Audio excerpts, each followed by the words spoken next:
ராத்திரி பூரா தூங்காம புரண்டுகிட்டே இருந்தாரு. அப்புறம் வெளியே வந்து ஒவ்வொரு இடமா பார்த்துட்டு இருந்தாரு. ஏதாவது பண்ணுதான்னு திரும்ப திரும்ப கேட்டுக்கிட்டே இருந்தேன்.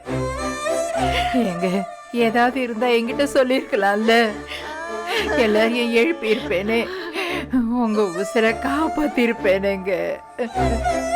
இப்படி எங்க எல்லாரையும் விட்டுட்டு போயிட்டீங்களேங்க. ஏங்க ஐயாவுக்கு நேத்து என்னடமா அறிகுறி தோணி இருக்கும் போலம்மா. அதே பிறந்த நாள் முடிஞ்சு வந்த பிறகு எல்லாரும் கூப்பிட்டு உட்கார வச்சு பேசிக்கிட்டு இருந்தாருமா. இனியா பாப்பா கூட போக விடாம பக்கத்துல உட்காருன்னு சொல்லி பேசிக்கிட்டு இருந்தாருமா. நம்ம போக போறோம், போகுங்குள்ள எல்லாரும் கூட இருக்கணும்னு நினைச்சிருப்பாரு போலம்மா. ஐயா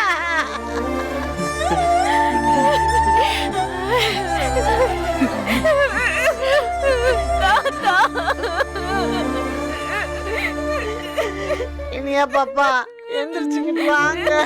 இல்ல, நான் தாத்தாவை விட்டு வர மாட்டேன்.